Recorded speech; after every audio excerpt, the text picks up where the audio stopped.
এখন বাজে দুপুর 2টো। তার মধ্যে আমি আজকে অনেক কিছু রান্না করেছি। রান্নার মধ্যে যেটা সবথেকে বেশি মানে 15 দিনের জন্য করে রেখেছি, সেটা আমার বর খুব আচার খেতে ভালোবাসে, তার জন্য হচ্ছে এটা প্রথমবার করলাম। আমাদের এখানে না অনেক নন বেঙ্গলি আছে, তাদের কাছ থেকে শিখেছি। আপনার হচ্ছে মূলো আর লঙ্কার আচার, এটা খাইয়ে দেখবো কেমন খায়। আচ্ছা, বোতলগুলো রেডি করে রেখেছি, যে এই সব জ্যামের বোতল কাচের হয় তো ওর মধ্যে রাখবো, ওই জন্য রেডি করে রেখেছি সব। একটু ঠান্ডা হয়ে গেলে ঢুকিয়ে নেব। এই হচ্ছে আমলকির আচার। আচ্ছা, দুপুরের মেনুর মধ্যে আছে আজকে মানে আর দম ফেলার সময় নেই, ওই জন্য স্যালাড কেটে নিয়েছি।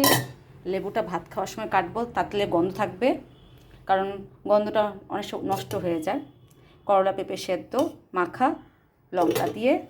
আচ্ছা, ট্যাংরা মাছের চচ্চড়ি, শীতে সব ফুলকপি আলু বেগুন দিয়ে চচ্চড়ি রান্না হয়েছে।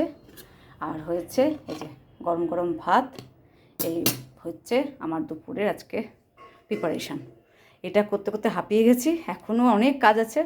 সব বাজে দেখুন দুপুর 2টো বেজে গেছে, এই 2টো বেজে গেছে। এখন আমাকে আর ঘর ধর পরিষ্কার করতে মুছতে হবে এখন, তারপর ছুটি হবে। তাহলে কি আজকের মতো এখানে ভিডিও শেষ করছি, আর কোনো ভিডিও দেবো না, কালকে আবার দেখা হবে।